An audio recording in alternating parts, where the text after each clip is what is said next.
আসসালামু আলাইকুম রহমতুল্লাহ। বিবন্ধুর স্ক্রিনে একটা ভিডিও ক্লিপস আপনারা দেখতে পাচ্ছেন। মর্মান্তিক একটি ঘটনা, একটি হত্যাকাণ্ড। বাংলাদেশ জামাত ইসলামের দুইজন কর্মীকে পরিকল্পিতভাবে হত্যা করা হয়েছে। এখানে যাদেরকে শহীদ করা হয়েছে তাদের নাম হচ্ছে, একজনের নাম হচ্ছে শহীদ নিজাম ও শহীদ বশর। মূলত কীভাবে তাদেরকে হত্যা করা হয়েছে বিস্তারিত একটু ব্যাখ্যা আপনাদের সামনে বলতে হবে, নাহলে বুঝবেন না। গতরাতে চট্টগ্রাম সাতকানিয়া জামাত কর্মী ও চট্টগ্রাম বৈষম্য বিরোধী ছাত্র আন্দোলনে যিনি সামনের সারি থেকে নেতৃত্ব জোরালো ভূমিকা রেখেছেন, সেই আবু সালেহ ভাইকে মসজিদের মাইকে ডাকাত ঘোষণা দিয়ে পরিকল্পিতভাবে হত্যা করা হয়েছে।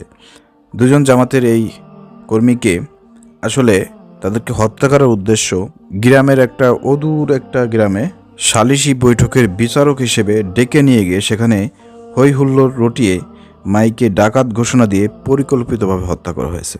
আপনার পাশে স্ক্রিনে যে ভিডিও ক্লিপসটি দেখতে পাচ্ছেন, এখানে যদি আপনারা একটা খেয়াল করে দেখেন যে এখানে যারা তাকে পিটিয়ে পিটিয়ে হত্যা করতেছে এবং কিছু মোটরসাইকেলধারী ছিলেন, কিছু হেলমেট বাহিনী ছিলেন।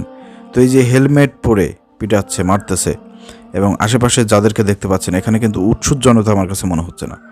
উৎসুক জনতা এলাকাবাসী কিন্তু কাউকেই মনে হচ্ছে না, এবং কয়েকজন থাকতে পারে, কিন্তু বেশিরভাগই এখানে দেখা যাচ্ছে যে ছাত্রলীগ, আওয়ামী লীগ, যুবলীগের লোকজন যারা আগে হেলমেট পরে লাঠিসোঁটা নিয়ে আগেই রেডি ছিল এবং তারাই এই আক্রমণটা শুরু করে। এরপরে মাইকে তারা ডাকাত বলে পরিচয় দিয়ে জনগণকে একত্রিত করে তারা এই হত্যাকাণ্ডটি পরিচালিত করেছে।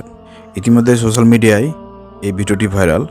পুলিশ প্রশাসন এবং স্থানীয় যারা আছেন তাদের কাছে অনুরোধ থাকবে, আপনারা এই বিষয়টি তদন্ত করে যাচাই বাছাই করে কারা এই হত্যাকাণ্ডের সাথে জড়িত, কারা প্ল্যান পরিকল্পনা করেছিল এবং কারা তাদেরকে এখান থেকে ডেকে নিয়ে গিয়েছিল, তাদেরকে ধরলে পারে মূল বিষয়টা কিন্তু বেরিয়ে আসবে। তো এখানে আপনারা যে ইয়াং করে যে ছেলেটিকে দেখতে পাচ্ছেন, যার ছবিটি দেখতে পাচ্ছেন, এইখানে জুলাই আগস্টে বৈষম্য বিরোধী ছাত্র আন্দোলনে কিন্তু গুরুত্বপূর্ণ ভূমিকা পালন করেছিলেন এবং সে সমন্বয়ক হিসেবে স্থানীয়ভাবে সে দায়িত্ব পালন করেছিল। আন্দোলন সংগ্রামে তিনি প্রথম সারির একজন নেতা।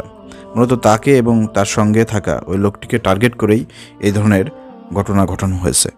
আমরা এই মর্মান্তিক হত্যাকাণ্ডের সুষ্ঠু তদন্ত এবং বিচার দাবি করতেছি। আর এই বিষয়ে বাংলাদেশ জামাত ইসলামের এখনও কোনো বিবৃতি আসে নাই।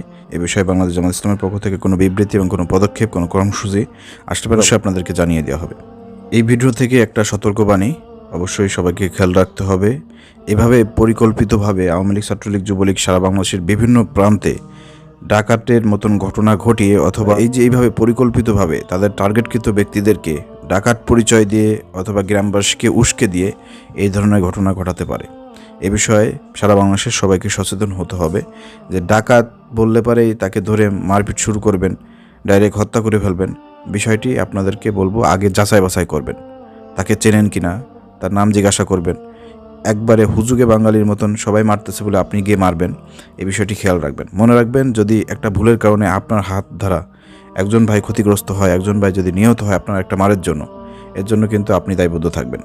আমরা বাংলাদেশ জামাত ইসলামের এই দুজন ভাই শহীদ নিজাম এবং শহীদ বশর ভাইয়ের জন্য দোয়া করি, আল্লাহ রাব্বুল আলামিন তাদেরকে শাহাদতের সর্বোচ্চ মর্যাদা দান করুন।